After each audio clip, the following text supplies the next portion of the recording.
Shalom saudaraku yang dikasihi oleh Tuhan Yesus.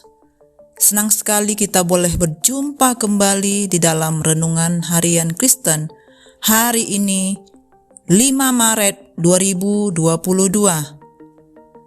Nah saudaraku, hari ini kita lebih lagi dapat mendengarkan firman Tuhan. Dengan hati yang bersyukur kita datang kepada Tuhan, sehingga setiap kebenaran firman Tuhan akan sungguh-sungguh mengubahkan kita. Saudara-saudara, mari kita persiapkan hati kita dan kita bersatu di dalam doa. Bapa kami yang di surga, dikuduskanlah namamu. Kami bersyukur karena Engkau masih memberikan kami kesempatan, sukacita, dan penuh gairah untuk dapat mendengar firman-Mu. Bapa yang baik, saat ini kami percaya bahwa Engkau yang menuntun kami melalui Roh Kudus dan mengajar kami Tuhan, sehingga kami dapat mengerti seluruh kebenaran firman-Mu yang kami dengarkan. Kami rindu kami dapat melakukannya dengan sungguh-sungguh.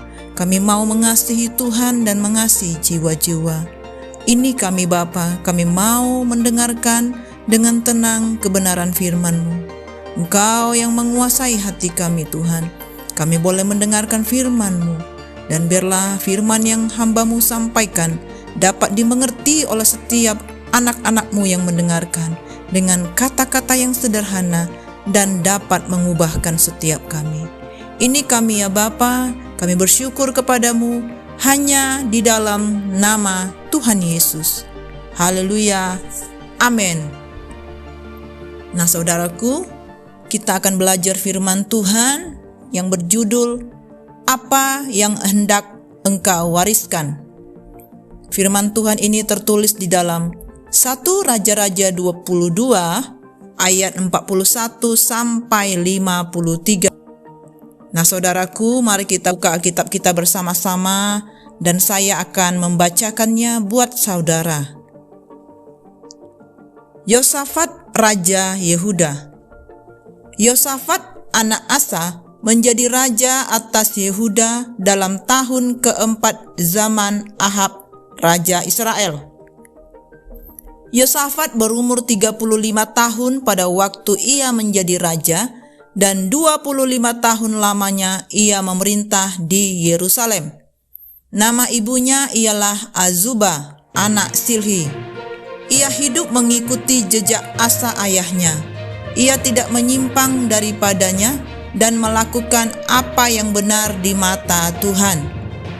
Hanya bukit-bukit pengorbanan tidak dijauhkan. Orang masih mempersembahkan dan membakar korban di bukit-bukit itu. Dan Yosafat hidup dalam damai dengan Raja Israel. Selebihnya dari riwayat Yosafat dan kepahlawanan yang dilakukannya dan bagaimana ia berperang, bukankah semuanya itu tertulis dalam kitab sejarah raja-raja?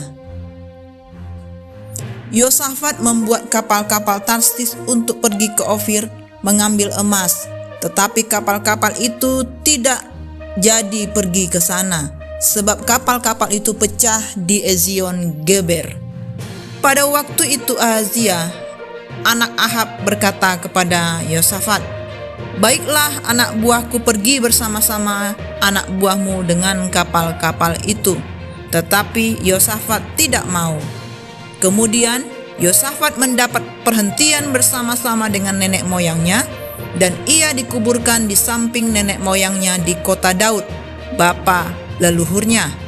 Maka Yoram anaknya menjadi raja menggantikan dia. Ahazia, Raja Israel. Ahazia anak Ahab menjadi raja atas Israel di Samaria dalam tahun ke-17 zaman Yosafat Raja Yehuda, dan ia memerintah atas Israel 2 tahun lamanya. Ia melakukan apa yang jahat di mata Tuhan dan hidup menurut kelakuan ayahnya dan ibunya dan Yerobeam bin Nebat yang telah mengakibatkan orang Israel berdosa. Ia beribadah kepada Baal dan sujud menyembah kepadanya, dan dengan demikian ia menimbulkan sakit hati Tuhan Allah Israel, tepat seperti yang dilakukan ayahnya. Amin. Nah, saudaraku, pendidikan moral dan keagamaan merupakan hal yang penting untuk diwariskan kepada anak cucu dalam sebuah keluarga. Kegagalan orang tua sebagai teladan dalam keluarga dapat menjadi contoh buruk bagi masa depan seorang anak. Hal seperti ini banyak diceritakan kepada kita dalam kisah Alkitab. Bacaan kita hari ini menceritakan tentang kisah kehidupan Yosafat dan Ahazia, Raja Yehuda dan Raja Israel. Sebagai raja yang saleh, Yosafat hidup sesuai dengan ketetapan Tuhan. Ia cukup lama memerintah sebagai raja. Sepanjang hidupnya, Yosafat tidak menyimpang dari jalan Tuhan. Sementara itu, Ahazia berbeda dengan Yosafat. Dirinya digambarkan sebagai raja yang jahat di hadapan Tuhan. Kelakuannya mengikuti Ahab dan Izabel ayah dan ibunya. Ia tidak takut akan Tuhan dalam kehidupannya. Setiap tindak tanduknya menimbulkan sakit hati Tuhan, persis seperti yang dilakukan oleh leluhurnya. Hidup takut akan Allah merupakan sikap hidup yang dapat diwariskan kepada generasi berikutnya. Jejak yang ditinggalkan orang tua yang saleh menjadi teladan yang akan diikuti oleh generasi di bawahnya. Asa sebagai seorang raja yang takut akan Tuhan dicontoh oleh anaknya, Yosafat. Prinsip hidup takut akan Tuhan begitu nyata dalam kisah hidup Yosafat. Petunjuk Tuhan diandalkannya dalam setiap mengambil keputusan. Hal itu terlihat dalam peperangan bersama Ahab melawan bangsa Aram. Sebaliknya, Ahazia selalu berbuat dosa. Ia menyebabkan orang Israel berdosa di hadapan Tuhan. Lalu bagaimana dengan kehidupan kita? Apa yang hendak kita wariskan kepada generasi selanjutnya? Akankah perjalanan iman kita menjadi harta karun rohani bagi generasi di bawah kita?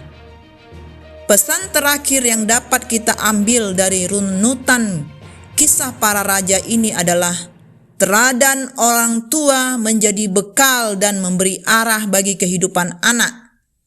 Kedua raja yang disebut hari ini mendapat pola serta arah hidup dari orang tua masing-masing. Yosafat dari keluarga yang dengar-dengaran akan Tuhan, dan Ahazia dari keluarga yang membangkang terhadap Tuhan. Setiap orang meninggalkan warisan jejak kehidupan. Bagaimanakah kita hendak dikenang dan warisan macam apa yang hendak kita tinggalkan? Bagi Yosafat, setidaknya ia membuat pilihan-pilihan terbaik di tengah tidak idealnya era pemerintahannya. Ini mengajar kita bahwa seburuk apapun keadaan kita tetap bisa memilih yang terbaik. Mari kita renungkan, saudara. Pembenahan kerohanian itu sangat penting. Namun yang tidak kalah penting adalah pembenahan rohani keluarga dan masyarakat. Hal ini harus dilakukan secara tuntas agar memberikan pondasi yang kuat bagi generasi mendatang. Mari kita ikuti teladan kehidupan keluarga Yosafat, bukan Ahazia. Mari kita terus berusaha menerapkan prinsip takut akan Tuhan. Dan marilah kita juga secara terus-menerus belajar mentaati perintah Tuhan dalam setiap langkah hidup kita jalani. Kiranya perjuangan iman kita meninggalkan warisan yang bermanfaat bagi generasi-generasi di bawah kita selanjutnya. Demikianlah firman Tuhan yang dapat kita renungkan pada hari ini.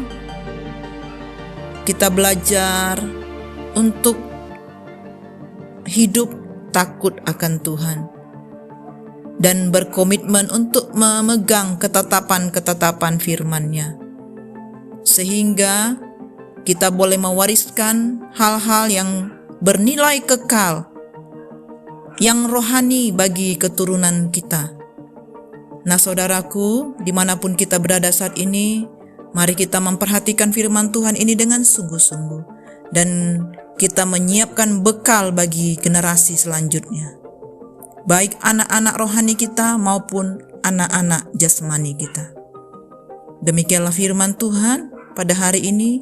Mari kita tutup di dalam doa. Bapa kami yang sungguh baik, kami bersyukur buat firman-Mu ya Tuhan. Firman-Mu mengajar, mengkoreksi, bahkan memberikan kami hikmat pengertian untuk kami senantiasa mewariskan hal yang benar kepada generasi selanjutnya. Kami rindu Tuhan mengurapi, memampukan kami untuk menjadi berkat bagi keturunan-keturunan kami. Terima kasih Bapa. Kami percaya dimanapun saat ini kami berada, Tuhan yang pakai, Tuhan yang berkati, bahkan Tuhan yang memberikan kami kekuatan untuk dapat melakukannya. Terima kasih Bapa. Kami berdoa di dalam nama Tuhan Yesus. Haleluya. Amin. Semangat pagi dan semangat beraktivitas saudaraku. Tuhan Yesus memberkati.